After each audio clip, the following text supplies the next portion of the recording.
Bora pessoal, para mais um podcast do esporte. Hoje para comentar os jogos de domingo do Brasileirão, do Campeonato Brasileiro, rodada recheada de polêmicas de arbitragem. A gente vai falar sobre algumas dessas polêmicas, né? Das que estão ganhando mais repercussão aí na imprensa esportiva. Vamos aos jogos, né? Falar rapidamente sobre o jogo. Vamos ver se a gente consegue encurtar o podcast. A gente tá tentando, mas não tá conseguindo, não tá rolando. Mas vamos embora. Fluminense e Avaí, o Flu ganhou por 2-0 do Avaí, né? Encerrou aí um bom momento que vivia a equipe do Avaí, gol do Cano, Matheus Martins, e o Fluminense consegue uma vitória importante, né? Para tentar aí, né? Sonhar com uma classificação para Libertadores.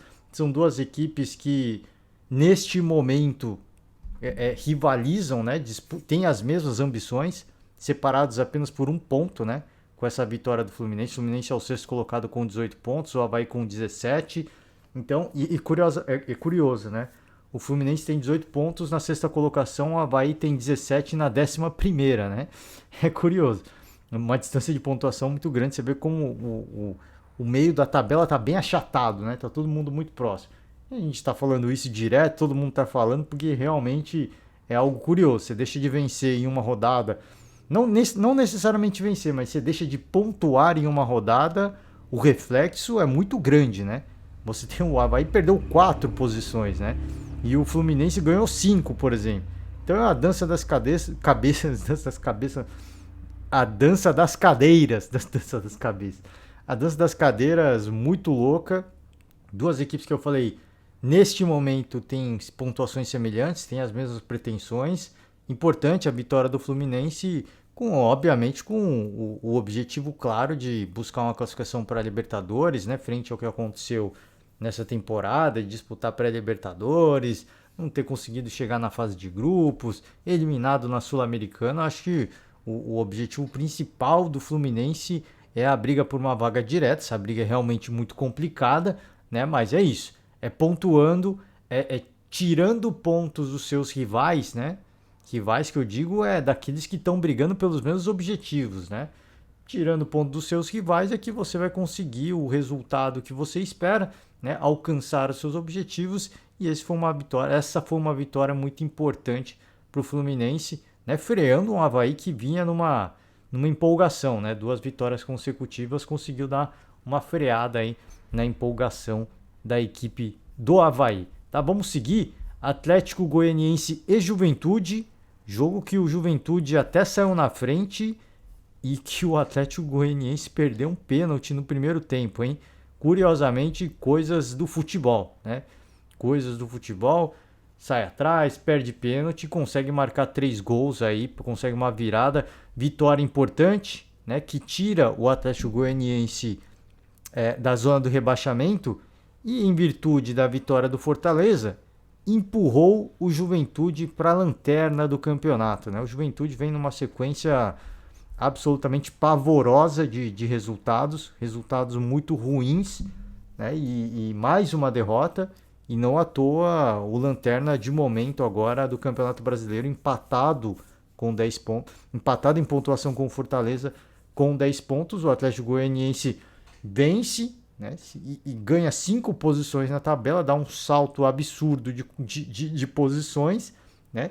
É a última equipe neste momento na zona de classificação para Copa Sul-Americana. Você vê que é doideira, né? É doideira, sim. Pô, o time que tá na zona. Primeiro time na zona de rebaixamento, uma vitória já chega na Sul-Americana, né? Se pegar o Goiás, se vencer na próxima rodada em virtude de uma combinação de resultados, pode chegar no 12º, né? É uma parada muito louca.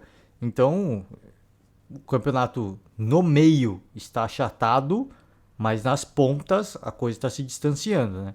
E o Juventude, junto com o Fortaleza, neste momento, eu vejo como uma equipe que vai brigar contra o rebaixamento, né? E potencialmente uma equipe para não brigar para ser o Lanterna, hein?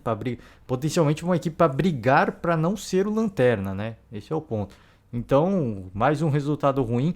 Grande resultado do Atlético Goianiense depois daquela partida contra o Palmeiras, aquela polêmica do Jorginho, que a gente repercutiu aqui, inclusive. Muito curioso para saber o que aconteceu nessa partida, se o Jorginho foi deselegante com o árbitro, né? Ele que se mostrou aí um defensor da honra e dos bons costumes da arbitragem brasileira, né? Que essa rodada justificou tudo o que as pessoas falam sobre a arbitragem, né? A arrogância, a falta de educação que as pessoas, os atletas, os esportistas têm com a arbitragem, né? Eu acho que nada justifica nada, obviamente, mas a atuação da arbitragem neste domingo justifica muita coisa, né? E eu queria saber o que o Jorginho tem a dizer sobre isso. É curioso, porque é, é, foi de forma muito, de forma muito enérgica, ele criticou o treinador Abel Ferreira. É muito curioso para saber qual que é a opinião do Jorginho sobre os erros da arbitragem e se houve algum momento de deselegância nessa partida em relação ao treinador do Atlético Goianiense. Tá que é bom treinador, não estou questionando a qualidade de Jorginho, nem o que ele representa, nem nada. Estou questionando uma fala infeliz que ele teve, uma fala xenofóbica, né? A fala em si foi xenofóbica. Não é o contexto, o entendimento, não, um viés, não, ela foi xenofóbica, né? Esse é o ponto. Preconceito é preconceito. Não tem. A menos que todo mundo esteja maluco, né? Todo mundo não, mas vamos dizer aí, 99% das pessoas estão malucas na interpretação que tiveram, né? Enfim, né? Águas passadas, né? Isso a gente já falou no último podcast. Fortaleza e América Mineiro. O Fortaleza venceu o jogo no caso. Muita pressão, hein? Confusão com a torcida. Jogador acredita, né? Coisas lamentáveis, né? O time que tá. Sim, o time que tá na. Eu entendo, assim, por um lado, a frustração do torcedor, mas, poxa, um time que tá classificado no mata-mata da Copa do Brasil, da Libertadores, apesar dos resultados ruins, vem atuando bem no Brasileirão. Assim, eu entendo a frustração do torcedor, porque não adianta você ir bem no mata-mata. E é uma coisa que a gente sempre fala aqui. Não adianta você ir bem no mata-mata e deixar o Campeonato Brasileiro passar. E aí, não tô querendo falar que a agressão foi justa, hein? Senão vai ter gente maluca falando, tá concordando. Não, tô falando assim, eu entendo a frustração, mas nada justifica, pô. Aí o Fortaleza tá vivendo um momento que a equipe nunca viveu. Mata-mata da Libertadores. A primeira participação do clube na Libertadores, cara. Essa é uma coisa maluca. E o torcedor se acha no direito de agredir um jogador. Eu entendo a frustração, esse é o ponto. E aqui a gente cansou de criticar o Fortaleza, né? De ser mais pragmático, de conseguir o resultado, porque é o que precisava no momento. A gente cansou de falar sobre isso. Agora, nada justifica, né, uma manifestação criminosa, né? No mínimo criminosa. Enfim, conseguiu o resultado. O problema, assim, o que me dói, cara, é que o Fortaleza vai lá e ganha, e na cabeça desse torcedor, tudo foi legitimado, né? Poxa, se eu não faço isso, a gente perdia mais um jogo. E na cabeça do torcedor, o cara tá pensando isso. Assim, eu aposto que ele tá pensando isso. Cara, tá vendo o que eu fiz? Se não sou eu pra fazer aquilo lá, o bicho ia pegar, mano. A gente ia perder de novo. Então, essas coisas meio que... É óbvio que não foi essa a razão, mas na cabeça do torcedor acaba legitimando a atitude dele. Isso que, você vê que é uma loucura, né? É uma viagem, mas assim, grande resultado. Acho que já era hora do Fortaleza conseguir vencer mais uma. Todo respeito ao América, né? Não tô aqui querendo desmerecer o América de forma nenhuma. Mas já era hora, Fortaleza conseguiu um resultado positivo e essa vitória tirou o Fortaleza da lanterna do campeonato. Né? Que eu não vislumbrava isso acontecer, pelo menos uma questão de 2 ou 3 rodadas. Eu não via perspectiva, até pela sequência ruim de resultados do Fortaleza. Mas o Juventude conseguiu uma sequência pior, né? E o Fortaleza, neste momento, é o vice-lanterna. Ambas as equipes empatadas em pontuação com 10 pontos. E o América, que foi visitar o Fortaleza, acho que pelo momento, tá? A gente fala pelo momento. Acho que perdeu uma oportunidade grande de conseguir arrancar pontos, que fosse um empate, pelo menos, né? Fosse um empate, mas são equipes que estão vivendo um momento ruim, né? Todas essas aí, se a gente olhar o Juventude, o próprio Fortaleza, o Cuiabá, o Goiás, né? E aí falando de baixo para cima, né? O América Mineiro, o Coritiba, 15º colocado, todas essas equipes estão vivendo um momento, uma sequência muito ruim.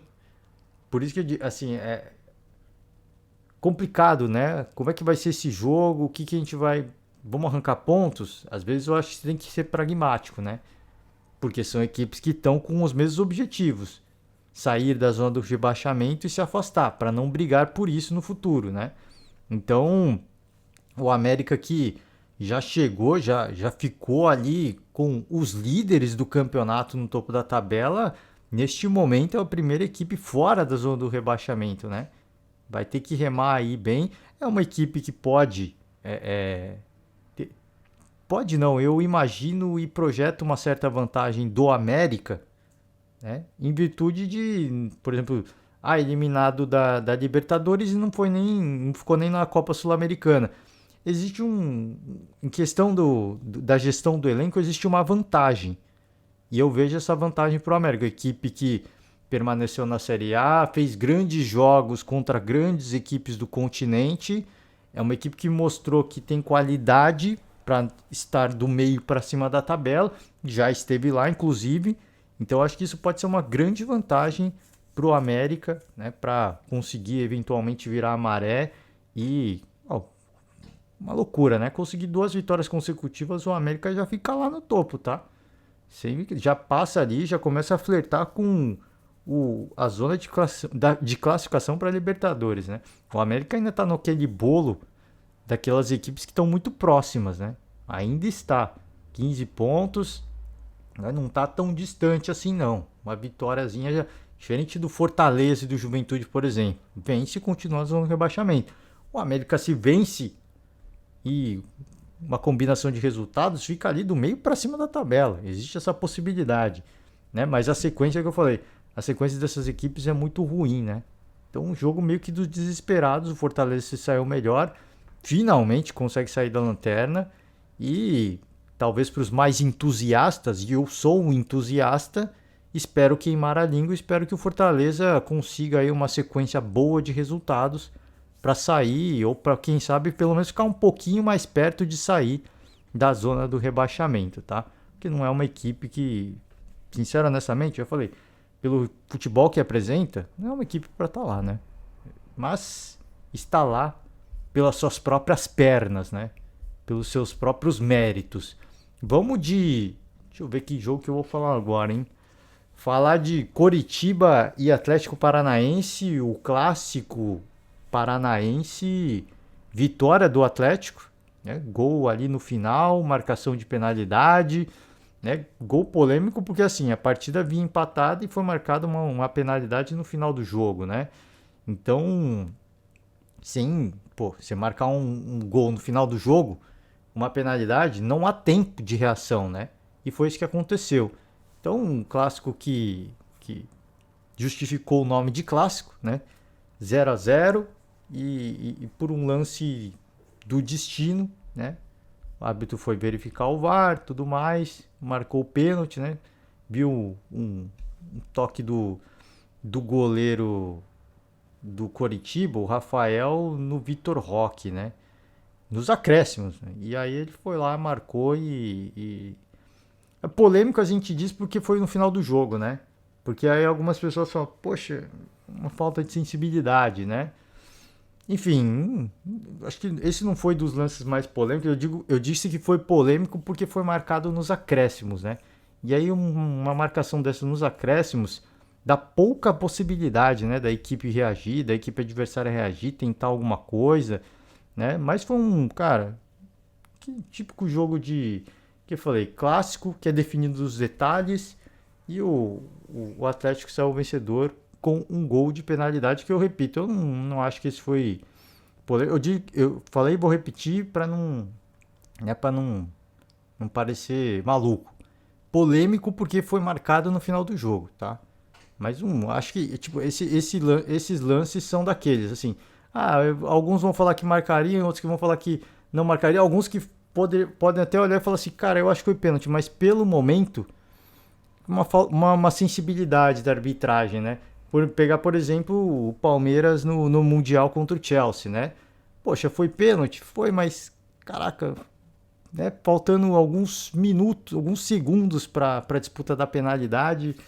Será que não poderia ter tido uma sensibilidade maior? Para alguns pode entrar até essa interpretação, né? Mas enfim, cara, assim, bom jogo, bom clássico, vitória da equipe que vive o melhor momento e com essa vitória o Atlético Paranaense ganha mais uma posição, é o terceiro colocado de momento, tá? Segue aí tentando alcançar os líderes, né? Tá a 4 pontos do Corinthians, que é o vice-líder, tá tentando, né? Mas a galera de cima tá fazendo o seu papel e tá fazendo muito bem o seu papel. E agora eu vou pular não para Corinthians, mas para Internacional, que era o terceiro colocado antes dessa rodada. E um jogo recheado de polêmica, né? Jogo contra o Botafogo. No início do jogo é marcada uma penalidade a favor do Internacional contra o Botafogo. E, cara, assim, é um dos lances mais bizarros dessa rodada, cara.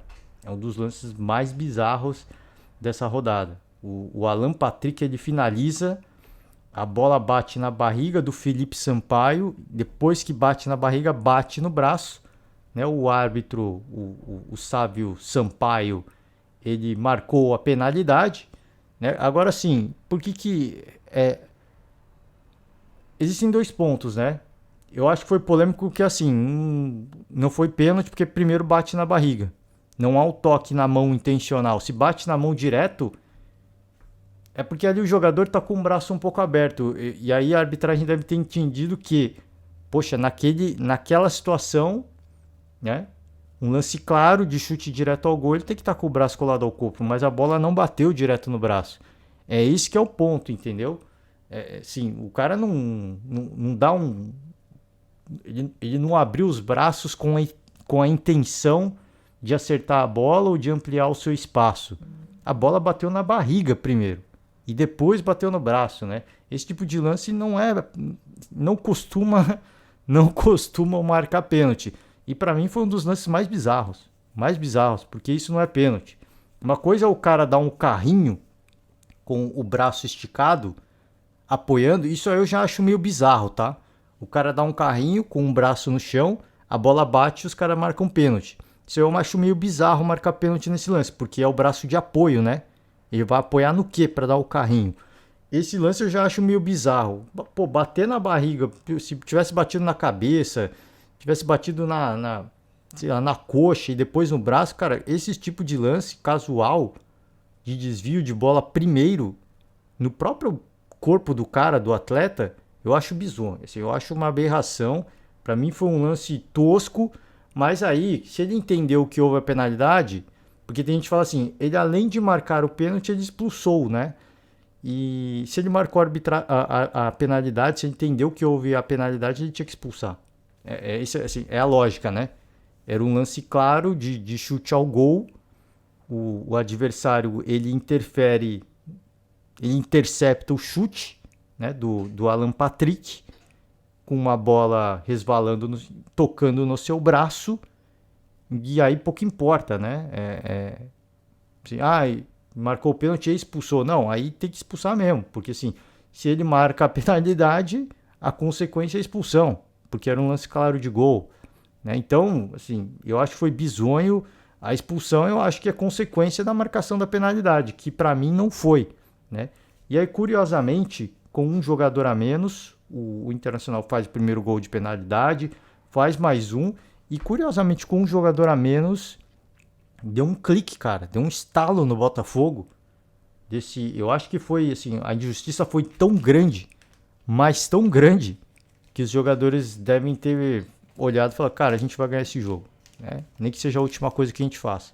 Porque assim, foi de uma injustiça tamanha, foi de uma bizarrice tamanha esse lance, esse erro da arbitragem, que os jogadores do Botafogo no intervalo do primeiro pro segundo tempo, devem ter conversado entre eles e falar, cara, isso aí não vai ficar barato. Isso aí não vai ficar por isso não.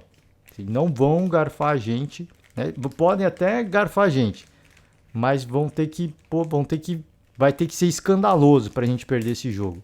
E os caras fizeram isso. Foram pra cima, o Inter teve o terceiro gol anulado, e aí nos acréscimos o Botafogo faz o gol da virada, né? O gol da vitória, com um jogador a menos, né? Deu confusão, teve os caramba, né? E curioso o discurso do Mano Menezes pós-jogo, né? Ele falou assim, cara, a gente perdeu, tudo bem, reclamo de arbitragem, vai parecer meio que um discurso de perdedor, né?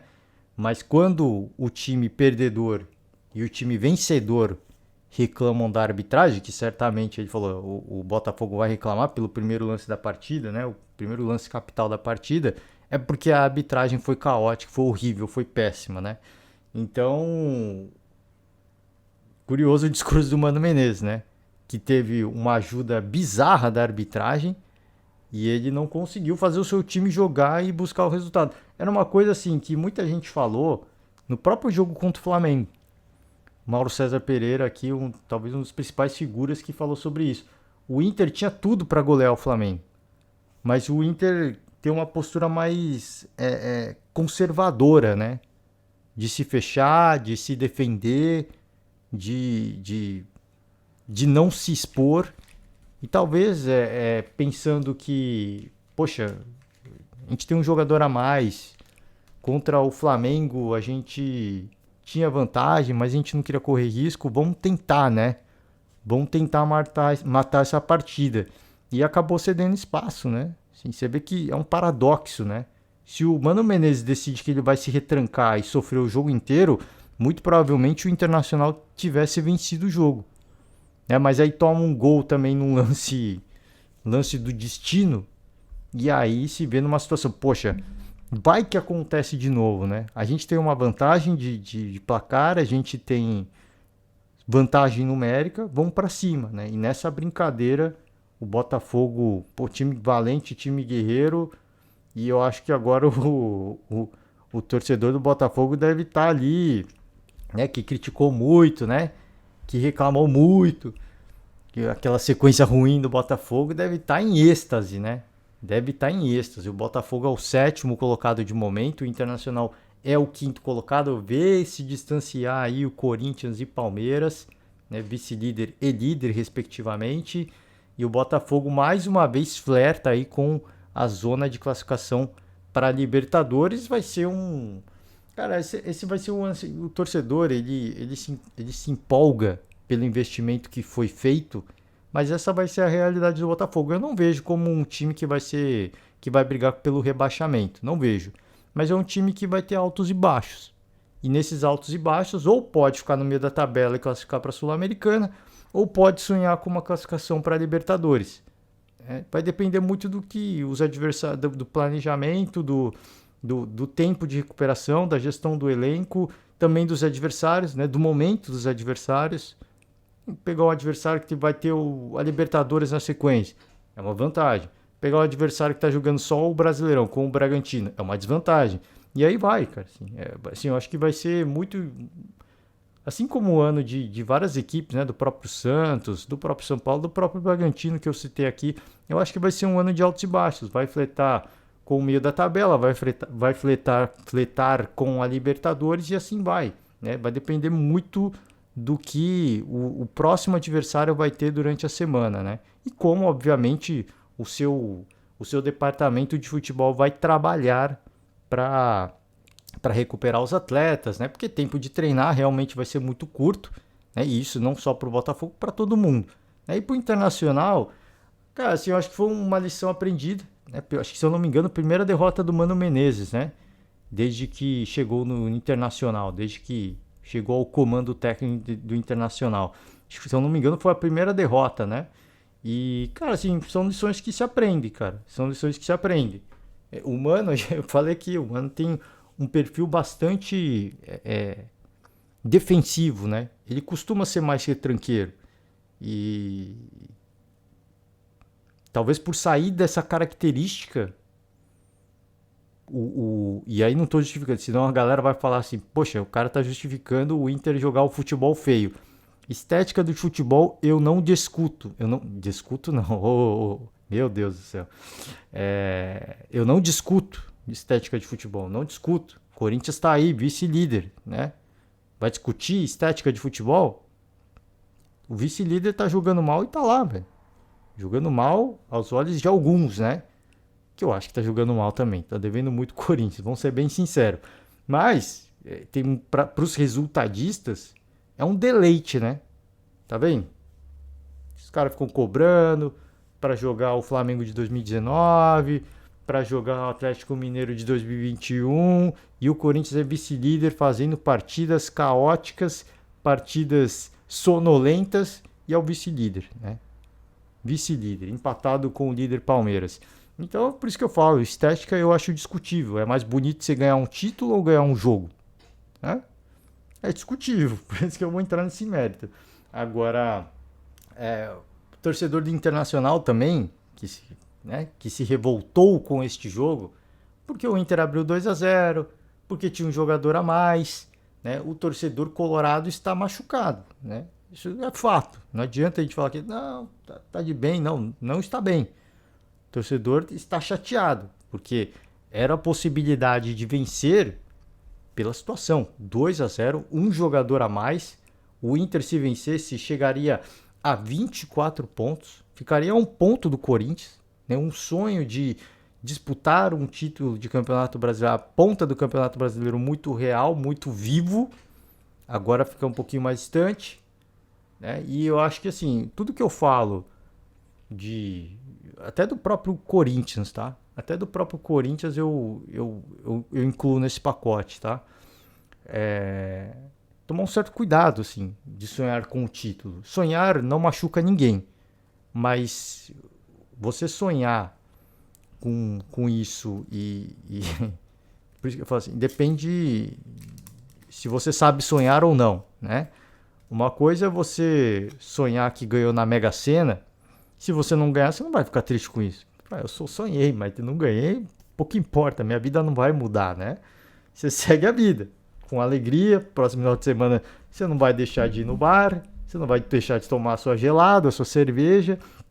Agora, por isso que eu tô falando, se você sonha que o seu time pode ser campeão brasileiro, ok, sonhar não machuca ninguém, é muito legal. Agora, se o time não conseguir resultados como foi esse, e você se revoltar, aí, poxa, aí você tá sonhando errado, né? Aí você tá fazendo algo muito errado. Por isso que eu falo assim, sonhar não machuca ninguém. E o torcedor, ele tem que sonhar. Pô, se eu não torcer, se eu não sonhar com o meu time, o torcedor do outro time que não vai sonhar, né? Então eu tenho que sonhar. É isso que, assim, aquela coisa, né? Assim, se eu não me ajudar, ninguém vai me ajudar. Então, assim, vou sonhar, vou jogar energia positiva. Agora, se o resultado não vier, esse que é o problema. Tem que tomar um certo cuidado. Porque depois se estressa. Pô, aí perde o dia, fica maluco, arranca o cabelo, vai na rede social, tem tempo. É brincadeira, né? É uma loucura. Então, sim, tem que tomar um certo cuidado. E eu falei, eu incluo até o próprio Corinthians nisso. Tá conseguindo bons resultados, mas eu acho que o torcedor corintiano, pelas atuações, ele tá meio assim, tá legal, tá muito bacana, mas por essas atuações, a gente sempre fica com o pé atrás, né? É o torcedor que eu acho que sonha com responsabilidade, né? Como diria Felipe Melo, com responsabilidade. Então é isso, você tem que sonhar, mas sonhar com responsabilidade. E porque assim, o campeonato ele vai se apresentar em alguns momentos para algumas equipes e em alguns momentos vai se apresentar para outras, né? É natural que isso aconteça. Mas é óbvio que pelo contexto, pelo que foi a partida, mais uma vez, vou falar e vou repetir. 2-0 com um jogador a mais é algo que machuca, é algo que para o torcedor é uma frustração enorme. Mas também não dá para deixar de tirar o mérito do adversário que foi buscar, né? Um resultado difícil, falei, teve confusão, né? No final da partida. E quando acontece confusão, quando o negócio esquenta, tudo pode acontecer, né? E aconteceu. Aconteceu. Se o Inter tivesse mantido sangue frio, tivesse focado em jogar o seu jogo, tivesse, né, focado de repente em se retrancar, talvez terminasse 2-1, né? 2-1. Então, são coisas do futebol, são coisas que acontecem, mas foi um resultado que consagrou o Botafogo do Luiz Castro, tá?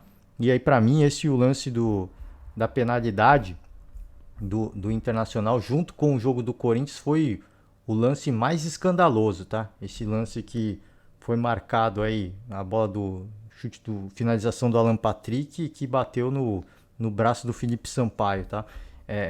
Foi tão polêmico quanto o do Corinthians, tá? E agora eu pulo para Corinthians, venceu por 1-0 o Goiás, gol de pênalti, gol que foi semelhante, né? Foi muito semelhante à marcação de penalidade, o Caio Vinícius, né? Caio Vinícius, a bola bate no braço dele, depois de um chute do Roger Guedes, mas a bola bate primeiro no corpo e depois no braço, assim. O lance que foi diferente a posição do atleta, a forma como o atleta reagiu, mas também é aquilo que a gente falou, se bate no corpo primeiro, depois no braço, poxa, não tem muito o que o cara fazer. A arbitragem, é o que eu falei, e aí, não é querendo fazer o advogado do diabo. A arbitragem, ela olha o lance e fala, poxa, esse braço poderia estar mais colado ao corpo, eu imagino que é isso. Mas independente de estar colado ao corpo ou não, a bola não bateu primeiro no braço. Ela bateu no corpo. E aí, uma vez que bate no corpo, ela poderia ir para qualquer lugar. Poderia ter batido na cabeça do cara, poderia ter voltado no pé do Roger Guedes. E aí, cara, é loteria. O fato dele estar com o braço longe do corpo, pouco importa. Né? Alguns são movimentos naturais, obviamente que para atletas de alto rendimento, né, que atuam a nível profissional, a gente sabe. A gente fala que, poxa, o cara sabe que ele tem que manter o braço mais próximo ao corpo, né? Ele tem que ter essa malícia. Mas e aí que eu falo, se a bola bate direto no braço, tudo bem. Eu acho ok a marcação da penalidade, acho justa e acharia muito clara a marcação da penalidade. Mas por bater no corpo primeiro, é um lance que para mim caracteriza a bizarrice, né? A bizarrice da arbitragem brasileira. Então, acho que foi um lance infeliz. Se o árbitro vai ser punido, não vai ser. Né? A gente sempre fala aqui, eu faço coro com alguns personagens do meio esportivo que diz que a arbitragem tinha que receber uma punição como um clube recebe, como um jogador recebe. Porque ele influenciou diretamente no resultado. E assim, o Corinthians, ok, pontuou, fez 3 pontos, legal, grande resultado. Mas e o Goiás, que tá brigando contra o rebaixamento? Esses pontos que vão custar ao Goiás, que podem custar ao Goiás o rebaixamento. Né? Por isso que eu digo, assim, quando comete um erro dessa magnitude, um pecado capital dessa magnitude, eu acho que a arbitragem tem que ser punida e ser punida severamente, né? Não é só com, fica aí sem jogar uns jogos. Não, tem que tomar uma multa pesada, tem que tomar um gancho pesado, porque aí o cara vai sentir no bolso. Sempre quando dói no bolso, é a hora que as pessoas tomam uma atitude, né? Poxa, vou querer continuar a ser árbitro? Se vou continuar a ser árbitro, eu vou ter que tomar cuidado com algumas marcações. Né? E foi um dos lances mais bizarros. E aí, para completar a bizarrice, um pênalti do Bambu, né? Do Robson Bambu. Ele puxou o Pedro Raul, um pênalti que para mim foi absolutamente escandaloso, né? Ele marca um pênalti que não foi e deixa de marcar um pênalti que foi escandaloso. E aí é bizarro, né? O comentarista da Central do Apito, ele fala que o puxão não foi suficiente para derrubar o atleta, né? Para a marcação da penalidade. Cara, assim, essas coisas, assim, essas coisas me desanimam. Me desanimam de verdade. Eu não sou jogador, nunca fui, nunca joguei a nível profissional, mas eu tenho o mínimo conhecimento de física e biomecânica, né? Eu tenho o mínimo de conhecimento, eu tenho o mínimo de noção. Eu sempre falo que quando o jogador toma um contato nas costas na grande área e cai, eu sempre falo aqui, os caras falam, não foi contato para derrubar. Faz o desafio, cara. Faz o desafio. Se coloca na situação. É muito fácil, assim, você falar, não, isso aí não foi nada. É muito fácil você olhar e falar. Na câmera lenta, que parece que os caras estão andando, É óbvio que não foi nada, né? Agora, na velocidade, no impacto que acontece durante o jogo, isso impacta demais, né? Isso impacta demais. Por isso eu falo, se coloca na posição, vai lá fazer isso. Aluga um campo de society, chama um colega aí para repetir o lance, para ver se realmente não é suficiente. Na velocidade de jogo, tá? Na velocidade de jogo. Não na câmera lenta. Senão o cara vai pegar e falar: ah, toca a bola para mim aqui. Aí faz na câmera lenta e fala: não, isso aí não aconteceu nada. Na velocidade de jogo, tá? Recebendo a bola da forma como ele recebeu, girando como ele girou e tomando um puxão de camisa por trás. O puxão mínimo que você receber, por mais leve que seja, vai te desequilibrar e vai derrubar. Por isso que eu acho que é marcação de penalidade clara, claríssimo, porque você desequilibra o adversário. Um puxão de camisa. E se você vê o lance em câmera. Para mim, ver o lance de câmera lenta é ainda mais óbvio. Ele é ainda mais escandaloso. Porque se ele não toma essa carga, esse puxão ele não cai. Ele não cai. Você não vê ele tropeçando na própria perna. Não é um lance que você vê, pô, ele tá meio destrambelhado, beleza. Tem lance, né, que você olha assim, pô, o cara tá meio destrambelhado, ele já tava desequilibrado. Não, ele desequilibra porque ele toma o puxão. Por isso que ele cai. Então esse argumento de que ai, não foi suficiente para derrubar, para marcar a penalidade. Isso aí eu acho também das coisas mais bizarras que a gente tem, né? Infelizmente são coisas que acabam legitimando a atuação ruim da arbitragem, né? E para mim foi um lance que, pô, foi uma partida que claramente o Goiás foi prejudicado. Essa partida eu acho que foi, junto com a do Internacional e Botafogo, a mais escandalosa. Eu não sei qual foi a mais, tá? Não sei dizer qual foi a mais. Eu acho que essa foi mais, tá? Essa foi mais porque a do Botafogo, a bizarrice, o Botafogo conseguiu compensar. Conseguiu vencer. Essa aí do Goiás, não. Tá, tudo bem, o Botafogo foi pro jogo e buscou. O Goiás não buscou, né? O Goiás, time do Jair Ventura, né? Era muito claro a forma que o Goiás ia jogar, ia se defender, ia buscar uma bola. O Corinthians a mesma coisa. Tanto que foi um jogo de qualidade e nível técnico bastante questionável, né? Mas foi o erro da arbitragem claramente prejudicou demais a equipe do Goiás, né? Prejudicou demais. Mas pro lado alvinegro, mais uma vitória, mais 3 pontos na conta e pontuação que permite ao Corinthians ficar empatado em pontuação com o Palmeiras, né? Então, pro torcedor corintiano, tá nem aí. E tem que curtir, não tem que estar nem aí mesmo. Tem que estar curtindo, o torcedor tem que curtir. Isso é dor de cabeça para a CBF e para a comissão de arbitragem. Se os caras não têm competência, o problema não é meu, não sou eu que vou reclamar, né? Agora é aquela, né? Quando acontecer com você, também não reclame. É isso que a gente fala. Por isso que por isso que eu falei aqui do Mano Menezes, né? Depois do jogo, ele falando. Não reclame da arbitragem, né?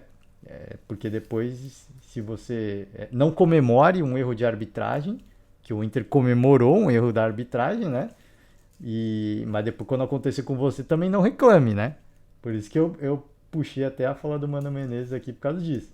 Porque você faz o gol, constrói um resultado por um erro bizonho, você comemora os gols, obviamente, mas quando toma o revés, aí também você não pode reclamar, né? Aí é lá e cá, né? É lá e cá. Então, pro Corinthians foi um bom resultado, consegue uma vitória. Repito, falei e vou repetir. Mais uma atuação questionável do Corinthians, sim. E por isso a gente se pergunta até quando o Corinthians vai conseguir manter esses resultados, né? Porque, diferentemente do Corinthians do Fábio Carille de 2017, que tinha um perfil retranqueiro, o Corinthians do Vitor Pereira é um time que tem baixíssima produção. E é um time que é pouco eficiente, não é um time eficiente, né? Então a perda do Jô, por exemplo, é uma perda muito grande para essa equipe. É uma perda gigantesca para a produção ofensiva do Corinthians, que já não é um primor, né? Então vamos ver assim, se vai ter fôlego, se vai conseguir, eu não sei.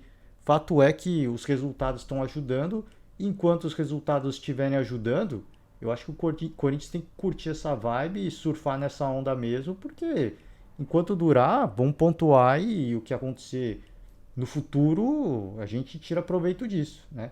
a gente sonha com o título ou não, a gente foca no título ou não. Acho que o Corinthians está fazendo um papel muito importante de que, tá dando certo? Atuação? Questionável? Sim, mas tá dando certo em relação ao resultado, né? E tá conseguindo pontuar e tá conseguindo seguir na cola do Palmeiras, que apresenta, em termos de nível técnico, apresenta uma produção muito maior, né?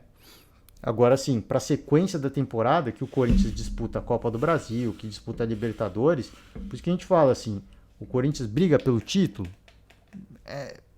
tá conseguindo resultados, legal, mas briga pelo título é cedo dizer, porque vão começar as outras competições que disputa, que vai disputar também, né, concomitantemente.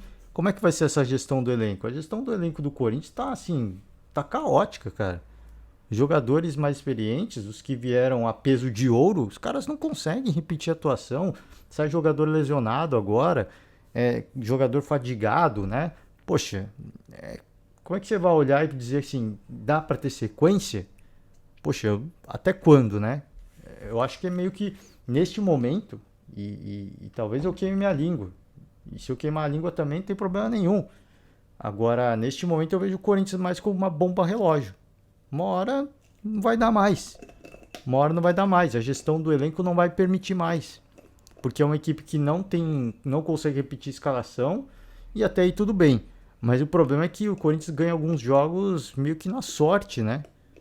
Lances casuais, altamente casuais. Então, assim, você contar só com o tal do futebol intuitivo, cara, assim, é muito arriscado. Assim, é uma aposta de alto risco, né? Que nem você ir no cassino e você fazer uma aposta de alto risco.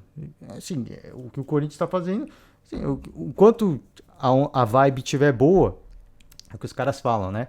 Se você tiver com uma mão boa, aposta alto e limpa a mesa. E limpa o cassino. Porque senão a sua mão boa vai acabar e o cassino vai te limpar.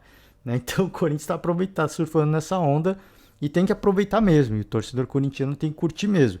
Mas até onde vai, cara, isso aí só o tempo vai dizer. E assim, eu imagino que tem prazo de validade. Tem prazo de validade. Porque eu falei, diferentemente de 2017, esse Corinthians não atua bem. O Corinthians de 2017, ninguém dava nada para aquele time. Mas aquele time atuava bem. Né? Começou muito retranqueiro, muito defensivo. Depois de umas 3, 4 rodadas, aquele time começou a deslanchar. Aquele time começou a jogar bem. Terminou o primeiro turno jogando muito bem. Né? Um futebol muito eficiente, de uma produção altíssima, jogando muito bem. Né? Então, esse time não joga bem. É absolutamente questionável a apresentação, o nível técnico dessa equipe, né? Vamos seguir, falar de Atlético Mineiro e Flamengo. Primeiro jogo aí que abre essa sequência de confrontos entre essas duas equipes. Esse pelo Brasileirão, os próximos pela Copa do Brasil. E no duelo dos desesperados, o Atlético Mineiro saiu vencedor, 2-0. Mais uma apresentação ruim do Flamengo. Parecia que ia empolgar, né? Depois daquela vitória na última rodada, parecia que ia dar uma empolgada.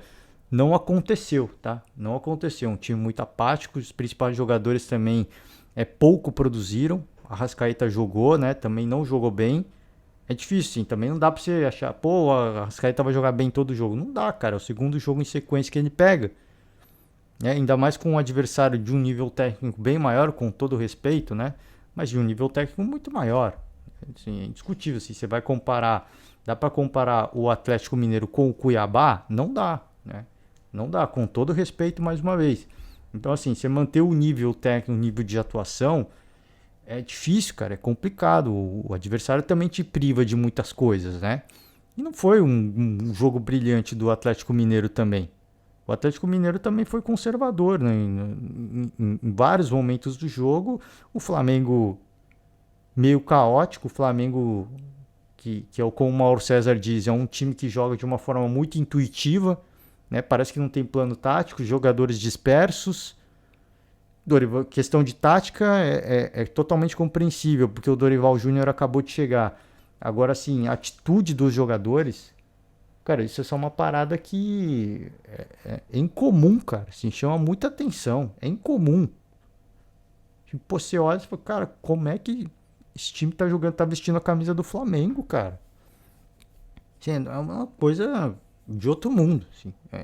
É daqueles incompreensíveis do futebol. Mas, né, o Galo, que não tem nada com isso, foi lá, fez o seu placar, fez o seu resultado.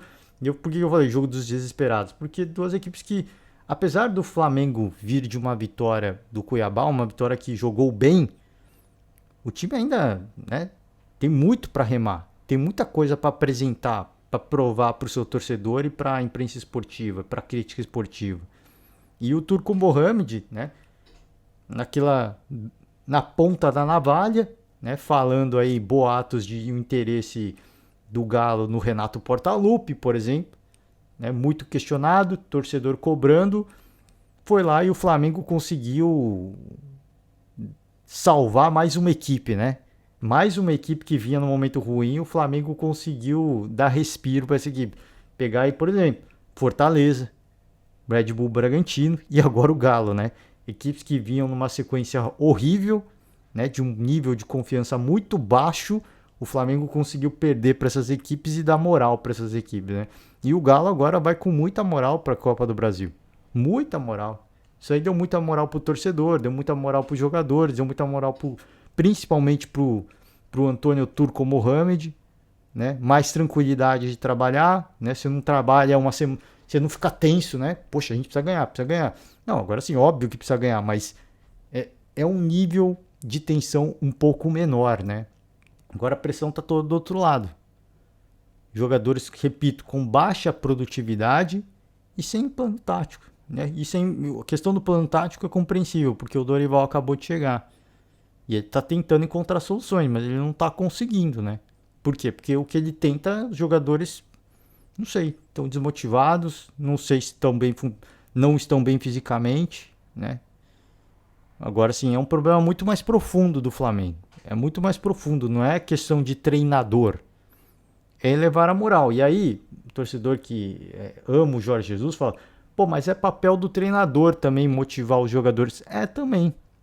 Mas são poucos os treinadores que conseguem pilhar o atleta no nível que, por exemplo, de repente conseguia o Jorge Jesus, conseguia no Flamengo, né? Porque no Benfica ele não conseguiu. Que faz o Abel Ferreira no Palmeiras, né? O que fazia o Cuca com o Atlético Mineiro. É difícil você encontrar um treinador. Às vezes um treinador faz um grande trabalho num clube, quando ele muda de clube, ele não consegue repetir.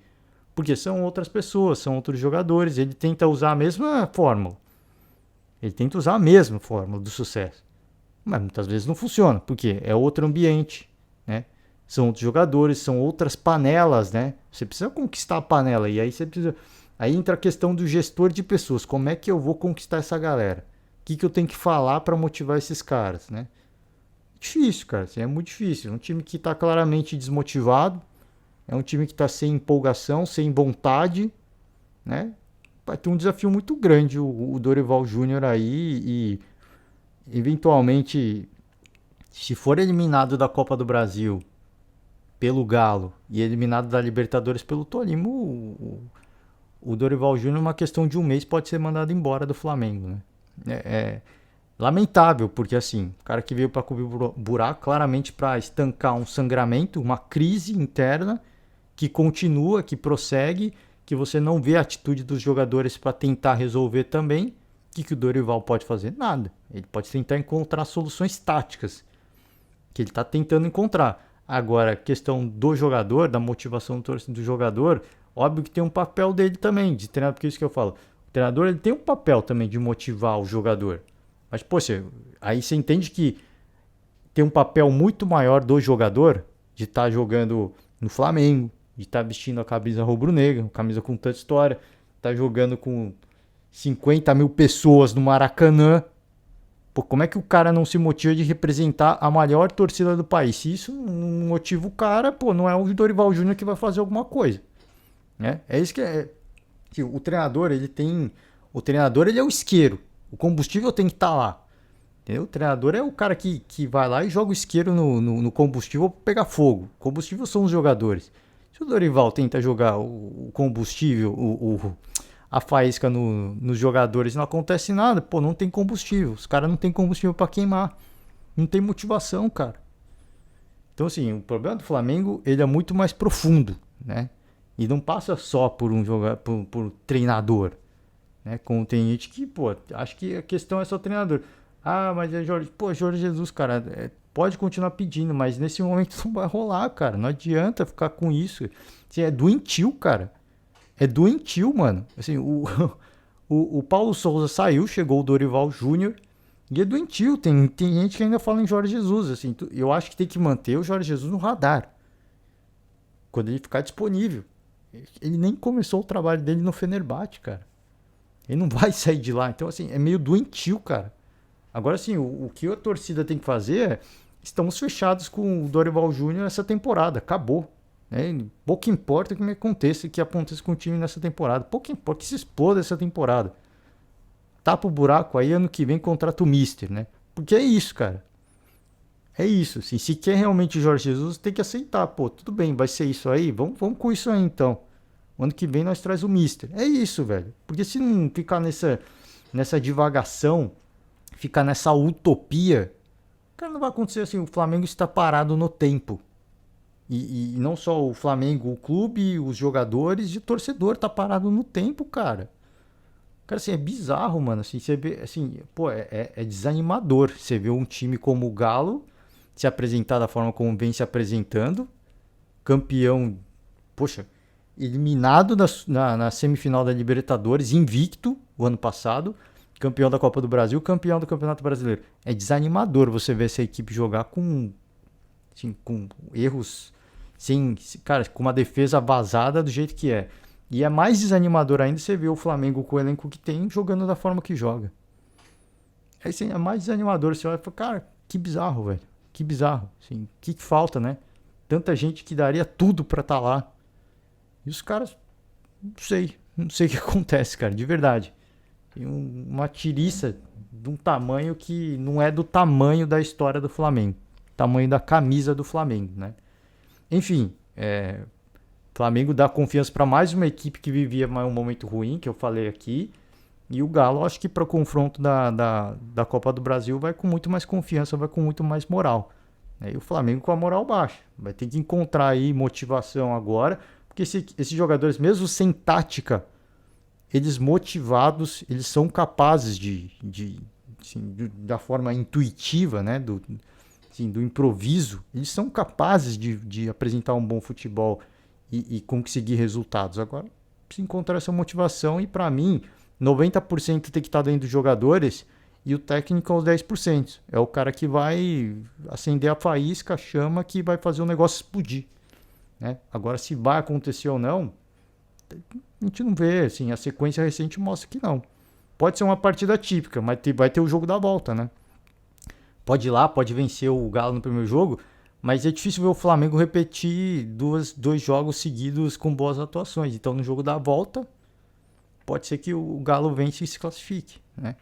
Então, assim, é complicado, né?